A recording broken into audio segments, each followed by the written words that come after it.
Yeah, there was a lot of weird square windows in these. Oh, what is that weird sound coming back? Sorry. Let me turn that down.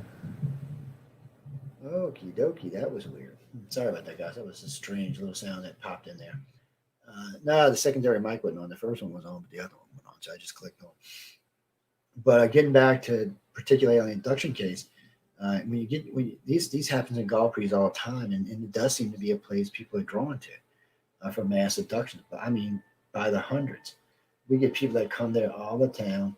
That come down there and check it out. And, you wonder what the hell they do. You're kind of like, why do they bring people in from all, not just around the country, but from around the world? One of the cases we watched, so we're sitting out there one night. It's about 2 o'clock in the morning, and it really did. It looked like an ocean liner washed up on the beach. I mean, that's what it looked like. You could see the bow, everything. It was just creepy looking, like some old ship. And then we noticed that they had these little square or kind of rectangular windows around the front, like the conning tower or the tower of a ship. And you could see figures in it. Then it kind of, the more we stared at it, the more it kind of shifted. And then you could just tell it was some type of saucer. It was sitting on the beach. It had a bay door down. And there were literally people streaming out of 4 hotels. I mean, streaming. Not one, not two, but bunches. 40, 50 people at a hotel just streaming into this ship. We sat there and watched the whole damn thing. Have no idea why we weren't taken. We were by ourselves that night, so it was this creepy, strange thing. I didn't have any missing time or gain time, witnessed the whole thing. Spent about 4 hours out there watching this, and then watched them go back. So since then, after that had happened, this is going back a good ways, almost 30 years. Since that had happened, we realized that maybe sometimes we could watch. So over the years, we have brought in big groups down the Gulf Breeze when we know there may or may not be an abductions going on, because we've kind of learned some stuff over the years about the way they do things and when they do things and how they do things, actually. So we've learned this, so we can kind of time. There's a place on Navarre Beach. So from about mid March up until about mid November, you can go there between 2 and 5 in the morning, and you will notice there are empty cars. Oh, no big deal, empty cars in these parking lots. There's like 8 or 9 of these parking lots up and down the beach, and you'll notice there's empty cars. There may be 8 or 10 cars in a parking lot, nobody in there. So you go out to the beach, no people on the beach, nobody anywhere. You can walk up and down the beach. We had night scopes, the whole 9 yards. There was no infrared flare. There was nobody anywhere. So we ride up and down all night, and for hours you wouldn't see anybody. And all of a sudden, you would start seeing people stretching like they were just waking up in their cars.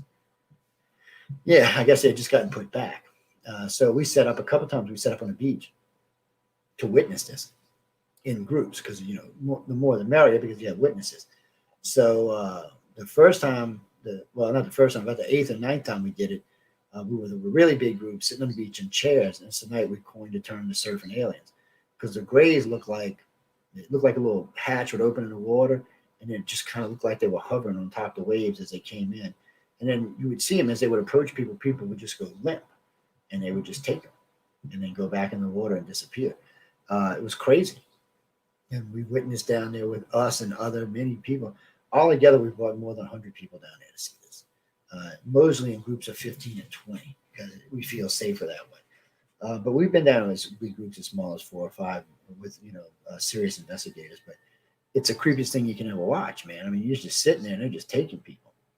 One of the other crazy ones, we're sitting there one night getting ready to go launch an investigation on the beach, and we're sitting in this big parking lot, and there's like a gazebo there and a bathroom and other stuff. So we're getting ready to get out the car when an ATV pulls up, and then another AT pulls up. Both of them got M16s mounted to the front of them. They pull up, parked straight in front of us, guns pointed at the car, and just sat there and looked at us. So I said, "Well, I'm gonna get out the car." Well, when I wanted to get out the car, both of them pulled up more. So when I turned on the lights to back up, as I backed up, they backed up. Oh yeah, they didn't want me there. I don't know what was about to happen, but they didn't want us there. And then there have been places like in Honey Island, we've actually been warned off. We had a friend of ours, Daphne, in from France, and we had stopped to go check out this place in Honey Island Swamp. Went out of nowhere, these sheriffs pulled up and said, "They're doing military operations in a swamp tonight. You can't be in here. They're using live ammo too, so you can't be in here." I'm like, "What? There is no way." Nobody's letting anybody use military live ammo in a swamp that's close to civilians. It's just not going to happen. So I don't know what the hell happened that night. And we had some weird events happen to us that night. We were going to stop at a casino to get something to eat because we've been out for like 4 or 5 hours of investigations. And as we were approaching this road, this old dirt road, this old road way out in the woods, man, right in the middle of the woods, this big, huge white light just flashes. Next thing I know, we're all sitting at the casino. Oh, yeah, it was crazy. It was crazy, is what that was. It was a very strange event in itself. I know, Chris, I think the other mic was off for the first 50 minutes. Yeah, so the other recording will have it, but the live didn't get it. Yeah, that sucks. I know. Y'all have to edit YouTube now. I know that bites. No, I agree with you. I don't know, because a lot of stuff they missed in the first 50 minutes of the show. Yeah, I know it bites. What can you do? Jump up and down and cry for your mama. Anyway, moving on. So, most abductees have no idea they're an abduction until much later in life when they become contactees, if they ever do. Like I said, it's going to start off with a dream usually, or a weird feeling, or an antsiness, or something's going to be out of shape, something's going to catch your eye. These weird cover memories, as people call them, which are really trigger memories. Those kind of things make you go look. That's the things that make you look. The old researchers had it wrong. They had missing time wrong, and they had cover memories wrong. There was no cover memories. There were trigger memories. If the ET didn't want you to remember something, they didn't have to let you remember anything. So that was a trigger memory to let you know something happened. If you ever watched Communion with Whitley Strieber, those were trigger memories. That was to let him know something happened. It's one of the reasons he went and looked, because he remembered something happened. Remember, they don't have to do that. They take people all the time and never let them remember anything. So if they're letting you remember something, there's a reason why.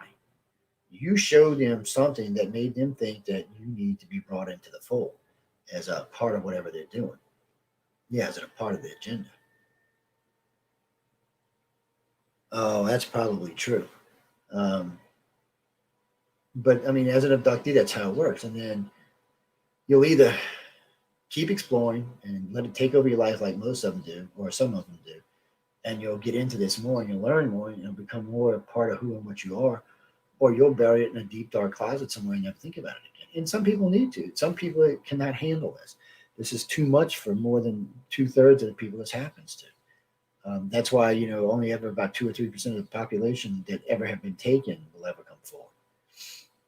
Kirby, Jack and I were talking about this the other day, but and I have talked about this over the years. It's got me in trouble before, but we think 10 to 15% of the overall population has been taken.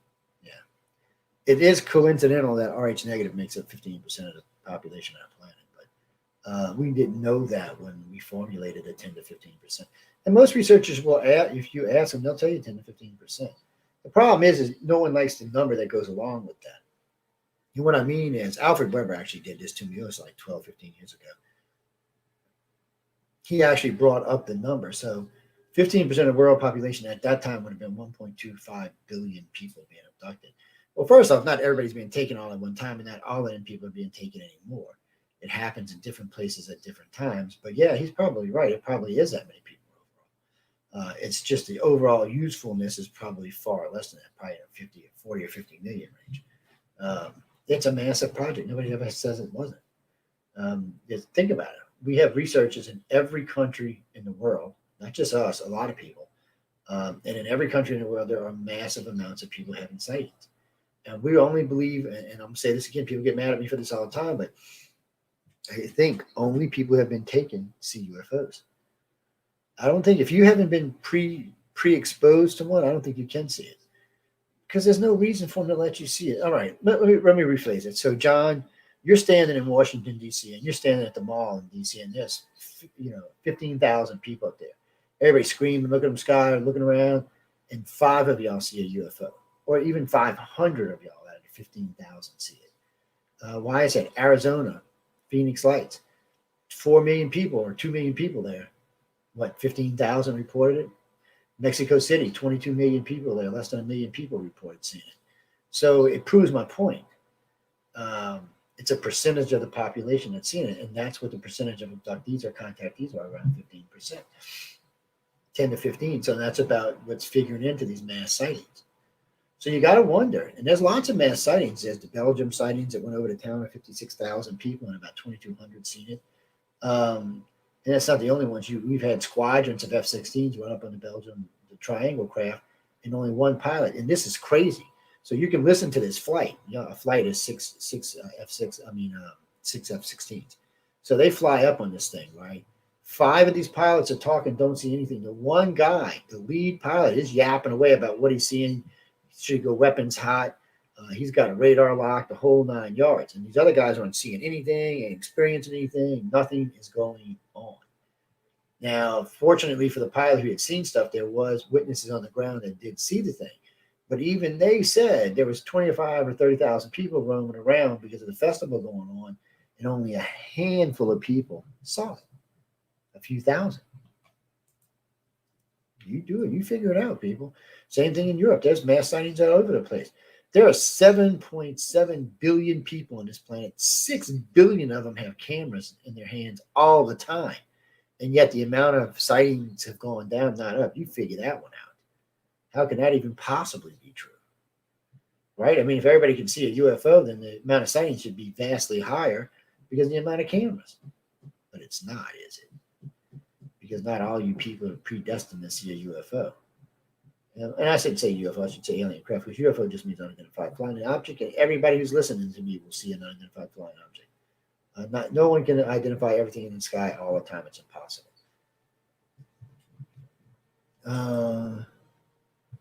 Kathy, that was Bruce McCartney who had that. And, he had a very strange experience down there. He was living in Boca Raton, Florida. He had a. They had suspicions for a while that they had been being taken. He kind of awoke in his mid-30s, but it wasn't. It was his kids that made him realize it. His kids were in their teens. Early, actually, they were like preaching. I think like 11, 12 years old. And they made him realize that something was going on because his wife was in complete denial.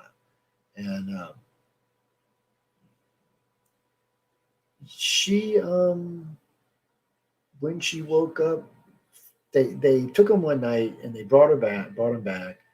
And the mother woke up and realized that everything was real. And she took a gun and went to shooting people. So just tells you how weird this story is. So she aimed the gun at both her kids, pulled the trigger, pow, pow, pow, pow, ran into the other room and shot at her husband 4 times, right? So they should all be dead, right? So the original story was somehow she miraculously missed everybody with the gun. No, because there was no bullet holes found. So the truth had come out. The dad had a gun that had blanks in it for what do they call it? Starter pistol. Yeah, for starting races. And so they got fortunate. Yeah, she's still locked up. Oh, yeah, she's still locked up. Oh, she said she was going to kill him. She actually said she thought she did kill him. Yeah. She had no problem. She said she told him why, that her and the kids and her husband had been being taken by aliens and it was never going to stop and it was never going to change. It was just going to get worse and worse and worse and worse, and there was no reason to keep living. So, yeah, she went on a rampage. Well, the whole story was weird because the dad said that he thought he had put the other clip in the gun because when they had left wherever they were, he said when he leaves, he takes the blanks out and puts them in the glove box and puts the regular rounds back in the gun. And he said he thought he had done that. He said, but obviously he didn't. But the weird part was he never found the clips. The clip with the live ammo disappeared. He couldn't find it. It wasn't in the car. It wasn't in the house. So he don't know what happened to it. He said last time he'd seen it was when he was out at the track when he switched them out. And he thought he switched them out. He swears he did. Switched them out. But who knows for sure. And then there was the Reese case in California. The wife was going to stab the children to death, but the grandmother showed up at the right moment. So the grandmother said, I just had this weird feeling that something was afoot and I needed to go see my daughter. And she said, I could hear the kid screaming, Mom, don't. And she said, I finally just got into the house. And she said, somehow I managed to get the strength to knock the lock open and get in the house and start screaming at my daughter. She said, I thought I was going to have to shoot her because the mom carried a gun. And she said she finally calmed down and took the knife, and she was doing. She did a few years in a loony ward. She said it's because she didn't want her children to go through what she did in her 20s as an abductee. Her words, not mine.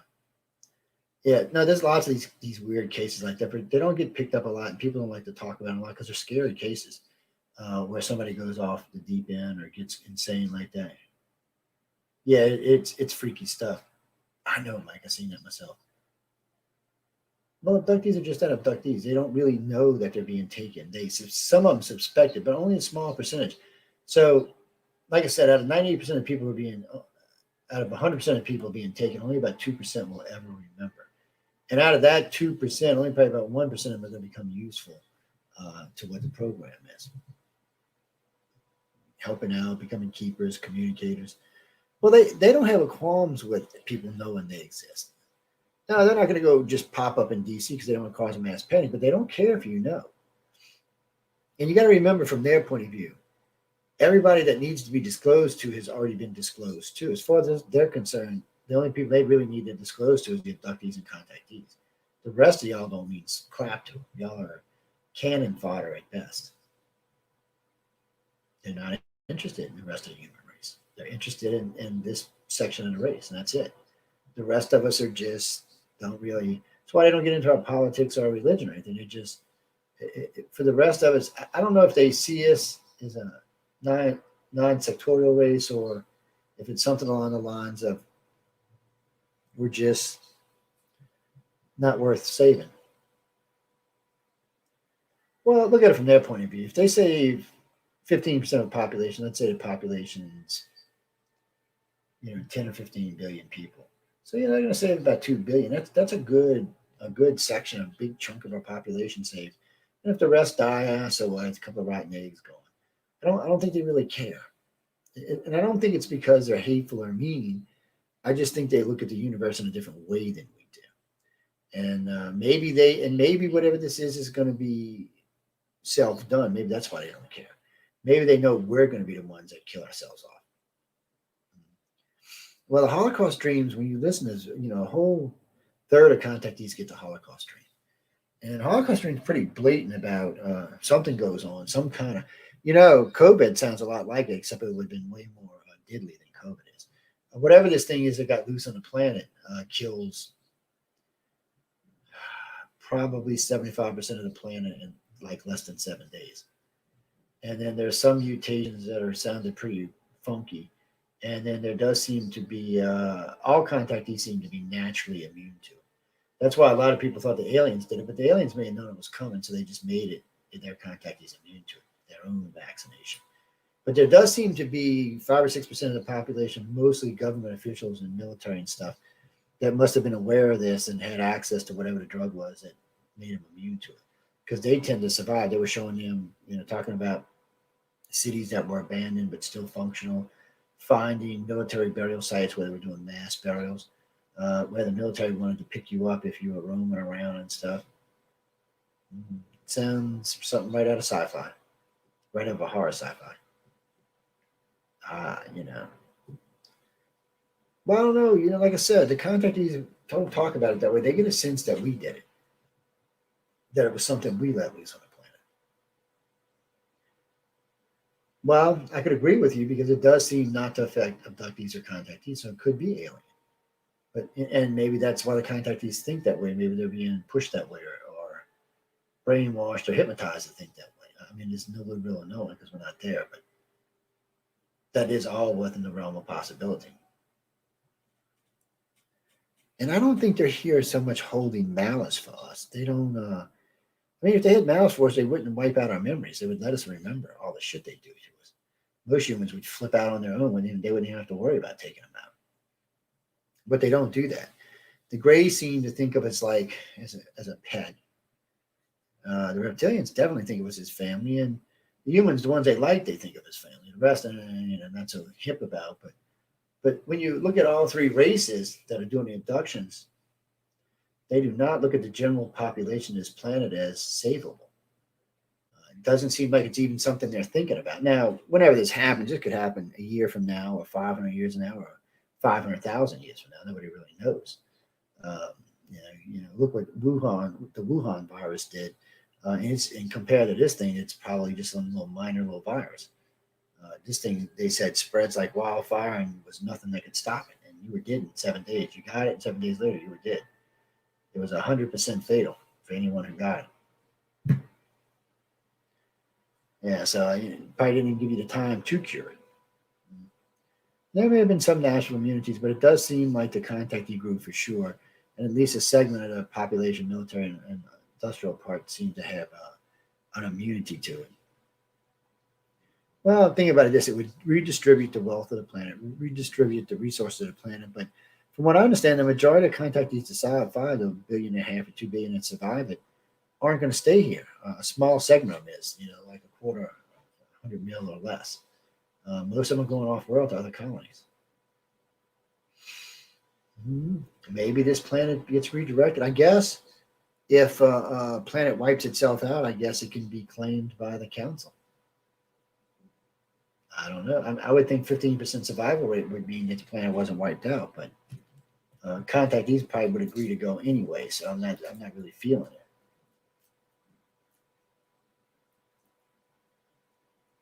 I think the abductees, Michelle, to answer your question, I think they were already protected. I don't know any abductees or contactees that's died from COVID. Matter of fact, I only know a couple that even got it. And most of them who got it weren't affected that bad. It kicked my ass, I'll tell you that. But I did survive it. But a lot of I don't really know any contactees that died from it. And like I said, the majority of them seemed to just breeze through it. I don't know. Maybe ET didn't want it on their ships and fixed your ass before they could give it to them. And I don't know, Carly. It could definitely be that. Jackie, try the UFO Paranormal Radio one. We're not going to be back on United Public for 9 days at least. So look for us around the 10th. Yeah, somewhere around there. Yeah, it bites. I'm not arguing with it, but it's just one of the things. Christopher, to answer your question, yeah. No, you're on Periscope, dude. I know where you are. I can see the thing up there. Yeah. Well, I think today's their last day. I'm pretty sure, if I remember right. I think it is. I think it's their last day, so you better find something else to watch this on. I don't know if this StreamYard's going to let us go to Twitter. We'll have to see. It's one of the things we're going to have to wait and see. The government ain't going to protect nobody but their happy asses, is what the government's going to protect. Whoever the be is. Now, not to say there's not abductees and contactees in the government, because I'm sure there is. But for the most part, I think the government got their hands on whatever this vaccination is. Or maybe just by taking enough contactees and taking enough blood from contactees, they figured it out on their own. But I think there's a segment of them that's going to, when this happens, they're going to definitely survive it. But the problem with this is when you talk to contactees about this, it's vague what we're talking about here. So 9 to 15 billion people on the planet. That could be anywhere from 50 years from now to 500 years from now. But I will say this, when they talk about it, we're still using cars, we're using facial recognition software and other stuff. So it seems like we're not that far off from today's future, maybe 50, 100 years or something like that. The technology just didn't seem that far. Because put in perspective, ladies talking about some street lights in Houston, Texas, of all places. They're these weird kind of, they're shaped different than the average street light, and they're rounded off, and they have a different thing. And she said it was a different kind of light. And well, just recently I seen what she was talking about. Houston's going to be deploying these new LED lights. They're like can lights. They're not like a normal street light. And so by seeing this, it made me realize that these things are coming in the future. So whether it's, I don't think it's anytime soon, because I just figure 500 years or so maybe. And then, and it doesn't seem to be a set future. When the question was asked to the aliens, when we had 250 contactees that we sent this question out to, and when the question was asked to the contactees, the answer basically was, it's up to you. So it doesn't sound that it's completely set in stone.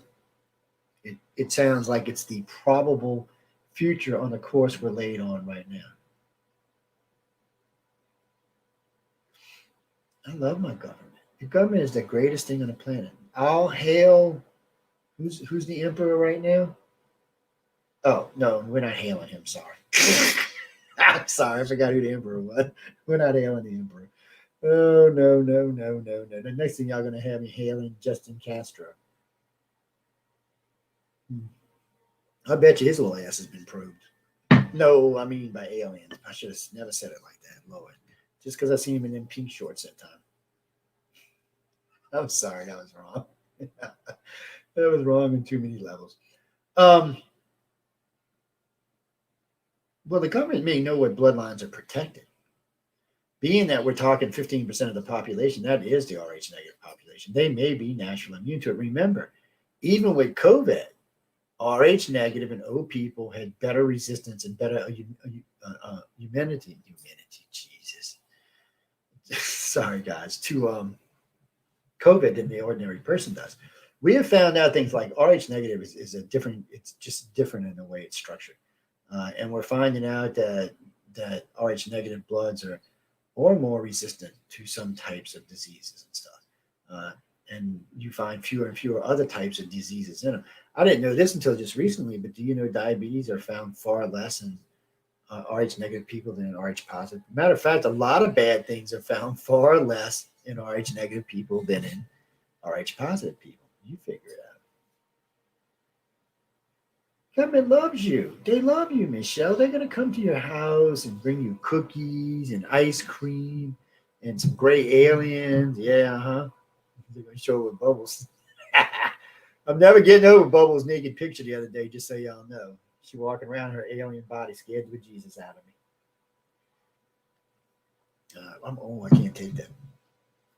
Actually, when it comes to most governments, I'm thinking they kind of got a feeling what's going on because of researchers. I don't think the aliens tell them anything. I think like Ping and Poon and Putin and Baidu don't get told anything. I don't think the aliens could even give a good they exist. From especially the Greys reptilians that seem to be overtly wanting to stay away from the government. They don't have anything to do with our government. I think most of them are scared if they got caught, they would get dissected or something. Um, yeah, and I think in some ways they think our politics are funny, even though it kills a lot of people every year. A contactee friend of mine asked me that day, said, "Can't we ask the aliens to intervene?" I said, "They're not going to intervene." I said, if they would intervene and try to unite the planet, well, maybe we'd have a chance. I said, but let's be honest. I said, even if aliens showed up tomorrow and said, guess what? We're here. We're going to unite you. China is not going to give in. Russia is not going to give in. It's just not going to happen. No, they're just not going to give in. So, yeah, I guess, if a giant spaceship parks over the ancient city in China and says, look, we're going to turn half your country to dust if you don't join this thing. Maybe, but it's still going to be at a gunpoint.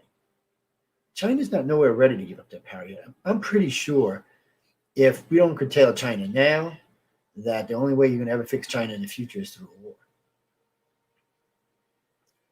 You get enough people, maybe not. Or if something happens and the government collapses and they become a democracy, maybe not. But as it stands right now, that's where we're headed. Well, sooner or later, China's going to have to invade Russia just so it's got more places to expand to and have more food. I hate to say it, but Russia would be an easier target than the EU. But then again, to answer Quincy's question from the other day, no, I don't think the ET would intervene.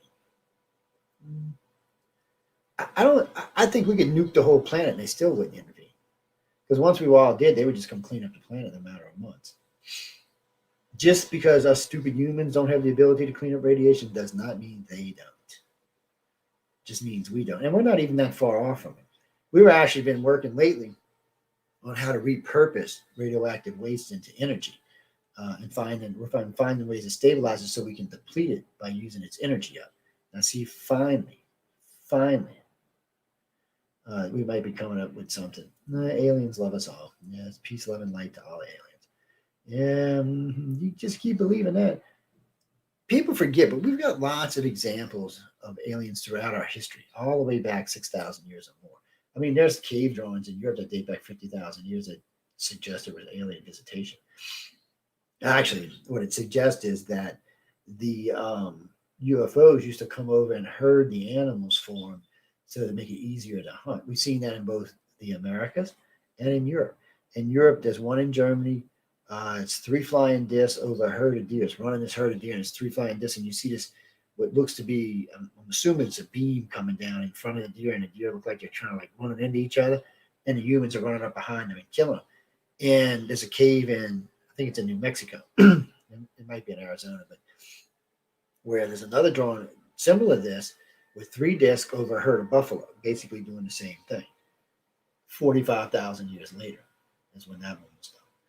So you figure it out. I mean, I don't know. It seems like in some ways they can interfere, but in some ways can't. And it seems like in the earlier days they interfered quite a lot. Maybe that's why they can't today. Maybe humans become more sophisticated today, and it's we're too reactionary for them to actually directly interfere anymore. I would like to see an alien step up and say, "What are you stupid humans doing? No, solar power sucks. You can't do it that way. No, you can't go put 5 million windmills in the ocean. It's just going to pollute the ocean.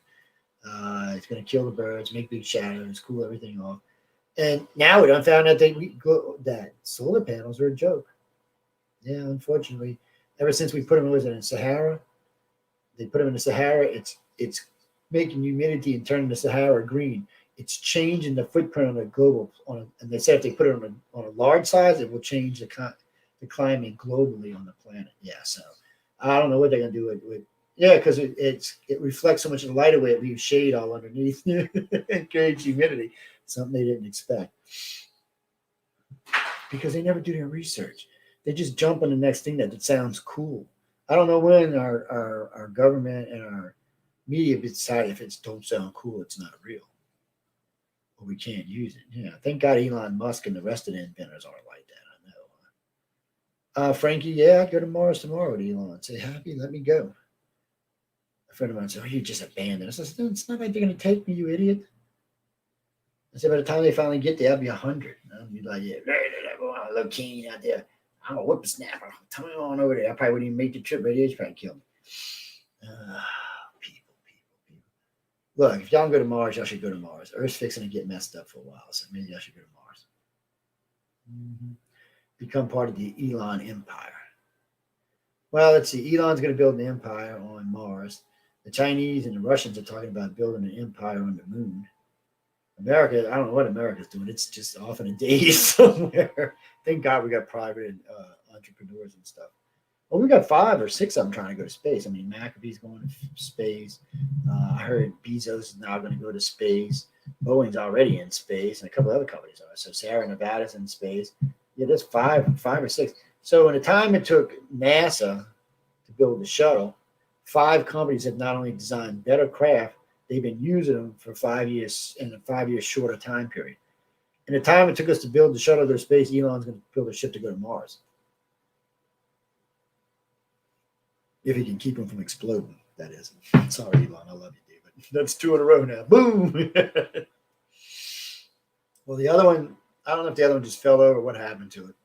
This one, though, disappeared into the cloud and it was gone. Yep, it was gone. Jackie, I seen that Michelle wrote that too, but it's somebody asked me point blank if I thought the aliens were thinning the herd of the population. I don't think they are. I think in the end they would let us go until we got into space. Until we become a threat to them, I don't think they really care what we do here, because I don't think they think we can kill the planet. I think if they thought we could harm the planet, it would be like the day the Earth stood still. They would do something about it, but I don't think they really think we can hurt the planet. So they're not really so much fretting about that. They're just watching us. And the hard part for humans is we don't know exactly how much of this is us and how much is them. So you go back, 100,000, 200, 300,000, whatever this all happened. You've got a race that came here that took a local primate or something, or a local, what kind of looked like was going to be a human, took its own DNA and blended it and created a race like itself that could live here, breathe the atmosphere, work here. But that race decided that it was a super race, just like the race they created, and there was no reason for them to be slaving, so they created a slave race of humans. The Sumerians described them as 7 creations of man, from bird-headed men to winged men to dog-headed men. There was all kind of stuff. The last creation were humans, roughly in the form we are today. They didn't have the brain power we did. They were a little smaller than we are, but basically what you see today. And then, according to the ancient writings, according to Dogon, the Sumerian, and the Egyptians, this reptilian race came in, started stealing the women and bringing them back. They would steal them, rape them, and bring them back. The women would have children. The children were different, and so on and so forth. Well, originally, the first time I ever heard the story was, oh God, 40 years ago. And I thought they just meant that they looked that way. Reptilian daddy, the baby might have, claws or fangs or scales. It's not what they meant. The babies were born different. So this had to be a genetic experiment. This wasn't sheer just a swap of DNA. The reptilians had to genetically engineer this so that these children were born looking like us, that had a reptilian section in them that made them self-aware.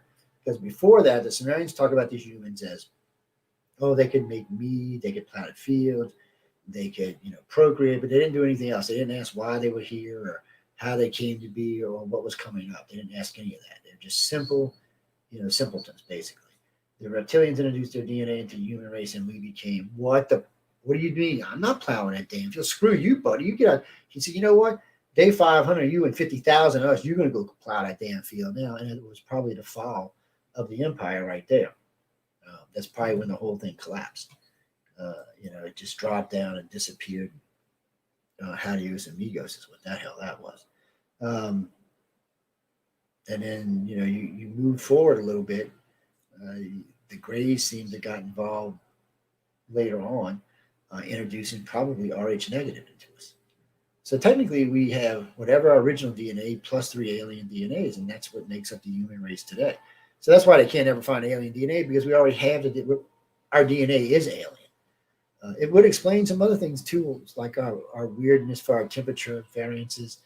Our optimal temperature for our body is not the optimal temperature of this planet. It's off by 10 degrees. You figure it out.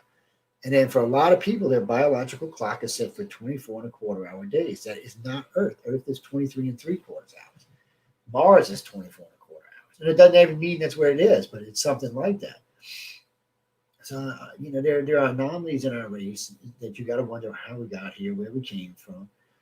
We can't really we can find evolution of species, even dolphins back 250 million years, but we can't find evolution of man back more than 2 million years. You figure it out. And we found Lucy. Yeah, well, we know we didn't come from two parents. DNA research has proven that doesn't work. I love that. I had so much fun the very first time. So, this is like 18 years ago. 16 years ago. So the first genetic thing came out about DNA and how, as a species, we came, how we'd have to be. And they ruled out that any two parents could create the species that we're here today because of the anomalies. So most of us understand what inbreeding is. If you inbreed with your relatives, you tend to have a lot of issues. Sometimes it's good issues, but more than likely, most times it's bad issues, health issues, mental issues. But whatever you do doubles, good or bad, when you interbreed with somebody. And if you do it again, then it doubles again. So if retardism is like in your 1% of your family, now it's in 5%. You do it again, now it's 15%. You do it again, now it's 30%, and on and on and on. So by today, more than half the population of this planet would be morons and simpletons. More than half, probably about 80%. And you have 20% of brilliant people, but the rest would just be, and that's not what we got here today. So it suggests that there was more DNA diversity than that. And most geneticists will tell you that to have a population of 7 billion healthy people today, the original population was probably around 3,600, and it wasn't one tribe, because that one tribe was probably related. So somebody in Africa probably bred with somebody in into Asia or into European areas, which bred into something maybe in South America. But they do now believe that man did not start in just one place. We may have started in 6 or 7 places. So, we're learning. As we go along, we're definitely learning. We got a lot to learn, don't mind me, but we're all learning. Frankie, where you at? Oh, no, that's an email, dude. I was just wondering why that popped up like that. To answer that question, okay. What was the original criteria for someone to be taken when this started? That's a good question. So we have found DNA, we have found locations where we think abductions originally started. There are certain places in the world where, we did the blood type study and the DNA study, and it points back to certain places, Scotland, Ireland, Walsh, in that area, the other side of Asia, down on the bottom side of Asia, bottom side of Europe, Mediterranean area, and the top side of Africa, Middle East, and in certain parts of the Americas. I don't mean the United States, I mean the Americas. But anyway, there's about 7 to 9 of these locations that pretty much look like where the majority of contactees came from, the descendant line. Now, it's not necessarily the majority of places that humans came from, by the way, but there does seem to be a lot of contactees that came out of these areas. Um, I don't know why they picked these certain areas or what the development was 25, 50, 100,000 years ago. No one really knows what the dispersed populations was around the world at the time. We have a hard time, within the last million years, we really can't really tell you where everybody was. Um, you know, there may or may not have been people in the Americas. The land bridge, by the way, has happened several times throughout history. It's not like it was just one time there. Since the Ice Age, the last Ice Age was what? About 12,000 years ago. So there was a land bridge then. About 200,000 years before that, there was a land bridge. So there's several times in the last million years, there's several times that humans could have come across along with mammoths and stuff like that. We know that mammoths were here at one time, and they were here before 10,000 years ago. So it suggests that they came out on another land bridge. Science don't like to talk about this because it doesn't fit their little theory.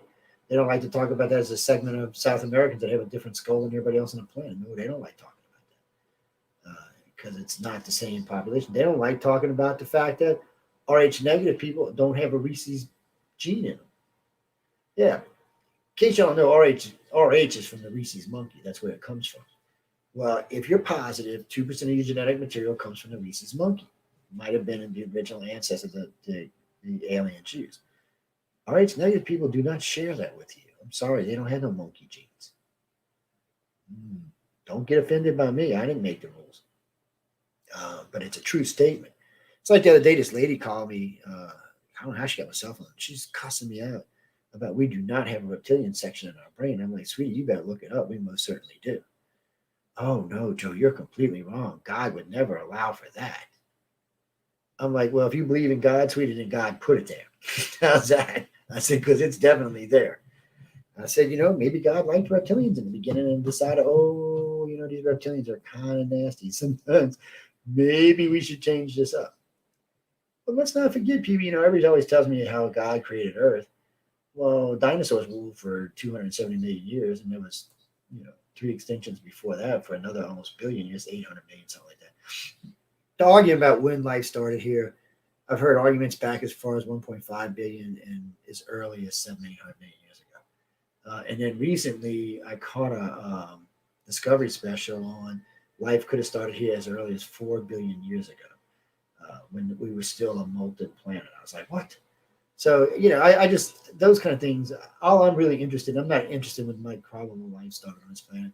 I'm interested in when more advanced life started on this planet. Not necessarily humans, but, other things, fish, or things like that. And that seems to be 700 or 800 million years ago. So, depending on whose personal theories you want to believe.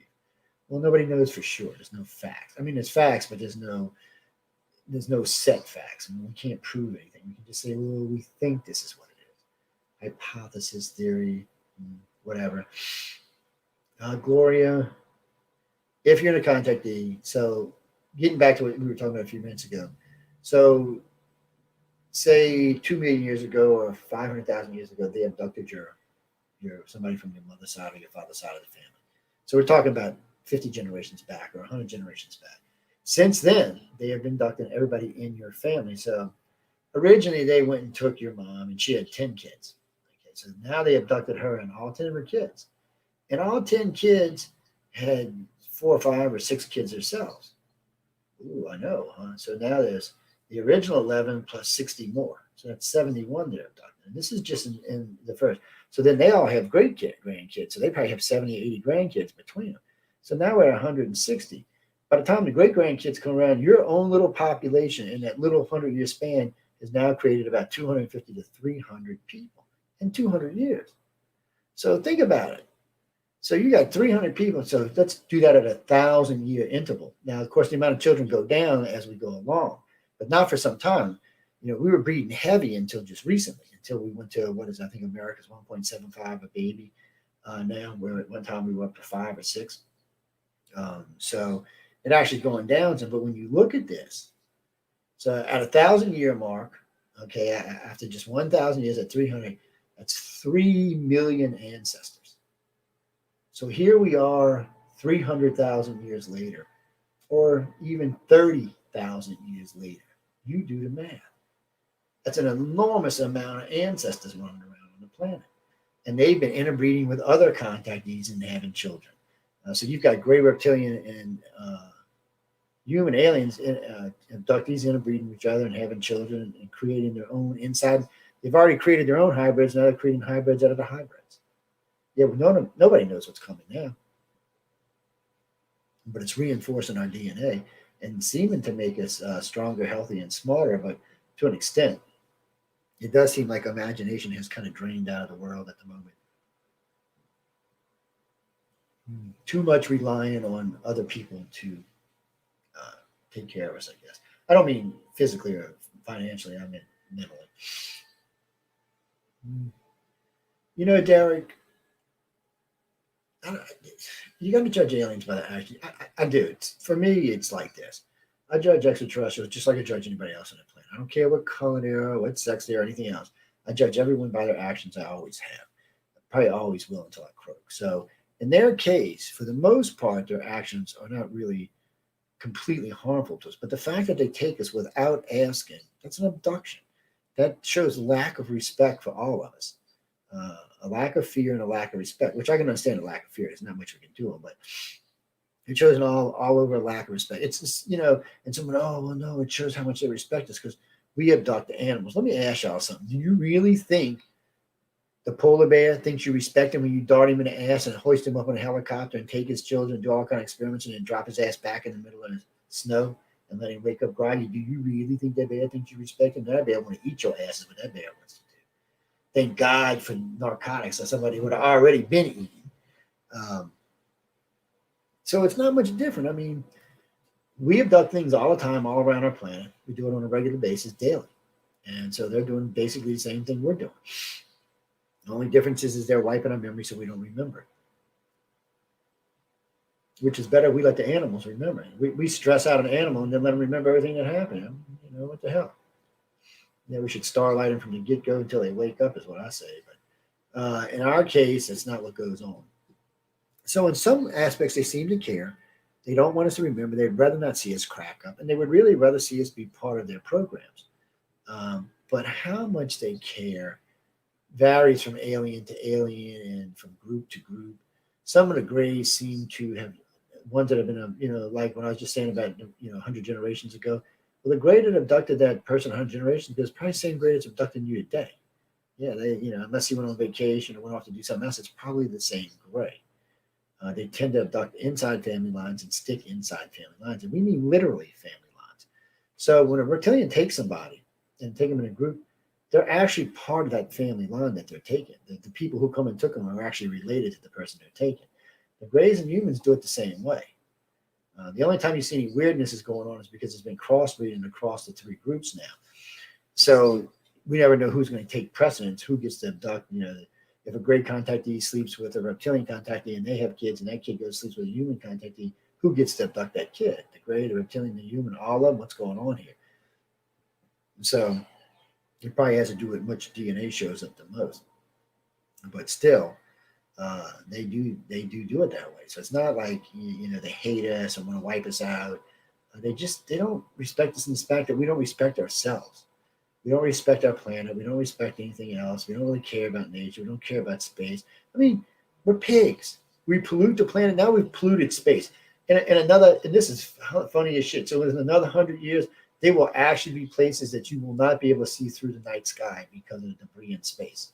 Yeah, they're already talking about how we're going to clean this shit up because pretty soon it's going to, in 500 years, you won't be able to see off the planet. It'll be just a shield full of shit floating around on top of our planet. And we're shitting up our skies just like we do our oceans. I mean, as a family group, we need to stop it. Especially if we're all related to each other, we need to stop it.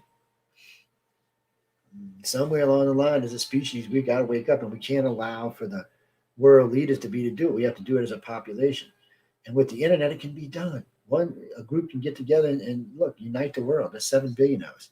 What are you gonna do? Start nuking people? Well, that'll get rid of the problem real fast. Get us down to about 2 billion. It won't matter, will it? Marcus, the last time I checked, it just seems to be that all three races abduct on their lines, along their family lines, and they abduct along our family lines. They don't seem to really get away from that. Ow. Oh, it's telling me Michelle's scheduled. Ow! Stop that. I gotta quit scheduling stuff. That's crazy the way that popped up. Oh, actually, no. The Outer Realm is on Skype tonight, so y'all won't see him on this system. You'll see him on this network right here on UFO Paranormal, but you won't see him on the rest. Yes, they have the lovely Nick Redfern on tonight. I should say the infamous Nick Redfern is what I should say. The lovely might not be an accurate way of describing him. The infamous Nick Redfern. Yeah, that's the Outer Realm with Michelle. Oh, and then I should have been plugging away tonight, and I haven't. We have a new show coming on Monday after the panel shows now. Yes, how do y'all like that? Another new show. We got another one besides that coming on, but we're going to talk about this one because they're going to be the next one coming on. They'll be starting on, I believe it was the 12th. I'm going to find it exactly for you right now. Just a second. Let me look. Actually, Bob, that was my fault. Yeah, that's like 45 minutes of dead air. Yep. Well, no, it's just on the video part. It's not on the audio part. But yeah, still, it bites. Yeah, I know. What can you do? I know, man. It's one of those things that you just got to get irritated about. But anyway, yeah, we got a new show coming on. It's going to be starting on the 12th, I believe. But let me double check. Let me pull up April, and it is April 12th. Yes.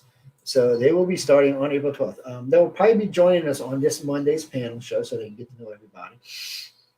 And so they will be on 7 to 8 on Mondays. They will follow the panel every week. They got lucky, got picked up by Carnations, Carnation Creamer.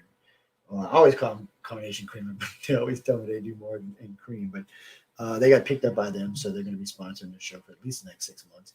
And so anyway, they will be on. It's the Horsefly Chronicles. So come check them out. They're doing pretty good. They seem to have this stuff together, and I've listened to about 8 or 9 of their shows now, so I've been enjoying them. So y'all go check them out. Bobby, oh yeah, they got that Staten Island accent. Yeah, I didn't tell him, but they definitely do. Yeah, no, I can hear Chris and Stephanie in their voice when they talk. Yeah, well, that's a great thing. More accents, the better. Look at Michelle DeRoche. Her accent's crazy, man. She sounds kind of Russian. I know she's not listening, so I can't wait to say that kind of stuff. Oh no, but it's the Horsefly Chronicles, and it'll start on April 12th. Matter of fact, like I said, they're going to come join us next week so they can get to know the host, so they can start making the rounds in the network to introduce themselves to people and things like that. And no, Mike, no, you'll have to listen to it on the audio. I'll put it up in a little while. When I put the ladies on in a few minutes, I'll switch it over for you. Yeah. It is Michelle DeRoche and Amelia Pisano. It is. Yeah, it's the redheaded ghost hunter and Bubbles the Gray. Yeah, that's who they really are. Mm-hmm. I'm telling you. I'm telling you, I don't know. They evil like you don't believe.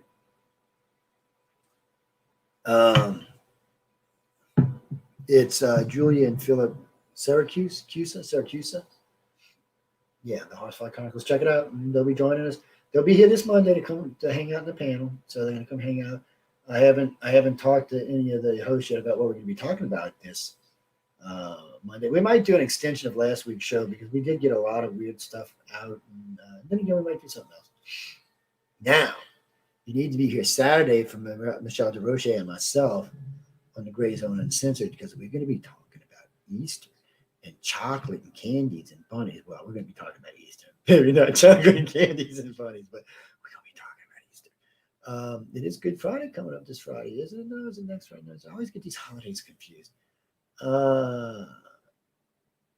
Actually, Mikey, I don't. I'm not sure. I'll find out for you. Mikey's a friend of mine. He was wanting to know what the percentage of abductions are along the Gulf Coast. You know, I used to know that, but I'd have to check and see. It's probably the same as it is everywhere else, about 15%. But for some reason, certain places in this country, contactees and abductees are drawn to for mass abductions. It's not just here. There's other places up north and other places in the country. There's 4 or 5 places in the U.S.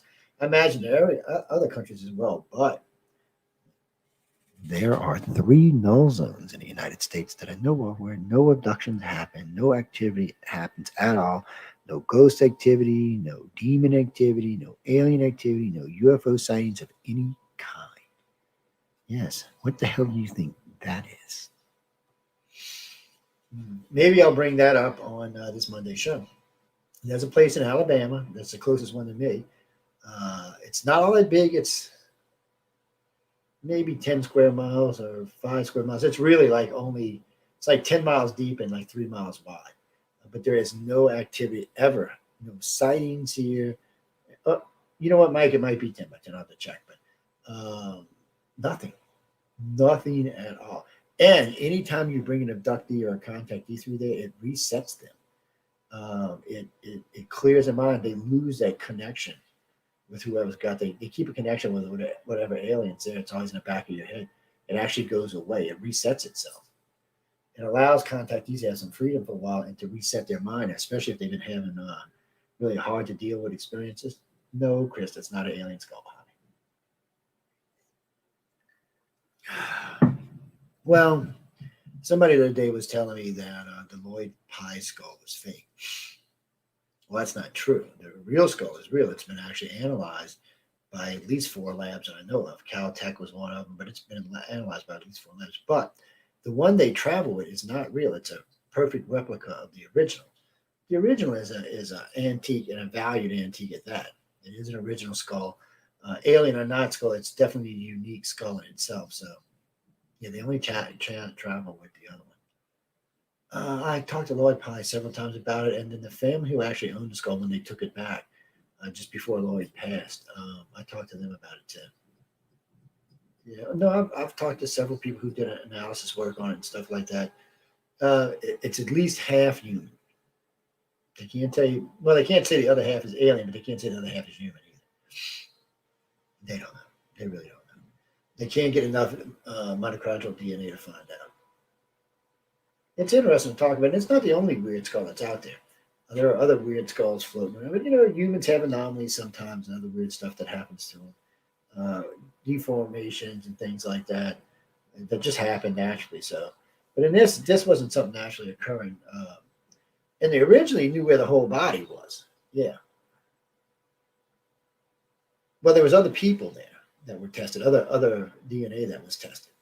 They wanted to see if she was related to one of them or something. The whole research thing was fascinating. Actually, there's still shows posted up about it. Just go on to one of the big servers somewhere, maybe Pi Bean or SoundCloud, and type in Lloyd Pye. And if you can't find them, let me know. I'll look up some from the old ones and post them. Lloyd was a great interview. He's a good friend of mine and a great interviewer, and I miss him severely. He was just a lot of fun to talk to. He did cryptozoology, and he believed that Neanderthal might be what Bigfoot is today. Their natural evolution was to Bigfoot. Well, they were kind of hairy and funky looking and flatter. They kind of looked more like apes than humans. So maybe he was right. I don't know. There's no way for me to know, that's for sure. No, he had a lot of interesting theories, and he had theories on the alien skull and stuff like that. And we talked about it a lot. It was a good topic of conversation. It's one of the reasons I miss Jim Mars. Is him and I had excellent debates about Texas airships and other stuff that we didn't. One thing I liked about Jim is a lot of times when I didn't agree with something, a lot of times he did. If I found it suspicious, he was already usually on it. He's like, "Yeah, Joe, you're right. This is what I found." Because usually when something's suspicious, it's usually suspicious, for lack of a better way of saying it.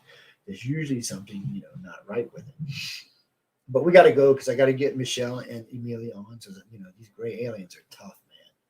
They are taskmasters. I don't know what else to tell you. Plus, they're Canadian gray alien females, so they keep their men locked in cages. I don't even know what to think about that. Yes, no, we've documented it now. We've got saved the Canadian male fund. Oh yeah, we're gonna have to smuggle these guys out of Canada. Yes, Send them over to Europe or somewhere, maybe Australia. I hear the women only beach in Australia. They don't lock you in cages. I gotta go. Anyway, and I apologize for the first 50 minutes, but I will clip it back with the audio from the audio. I mean, from the live audio, I'll clip it back in so we can get rid of that dead spot. Again, I want to thank everyone for tuning in to United Public Radio and UFO Undercover. Hope everybody thoroughly enjoyed the show. Any moans, groans, bitches, gripes, or complaints, you can write to Michelle DeRoche at the Outer Realm. She loves that kind of stuff. I'm just going to ignore you unless it's alien related. You're just going to get ignored. Bruce, we do have 3 paid slots open, so if you are interested, they start at $200 and go from there. Unless you bring your own sponsor, and then that is a whole different matter. But on that note, good night and stay tuned for the Outer Realm.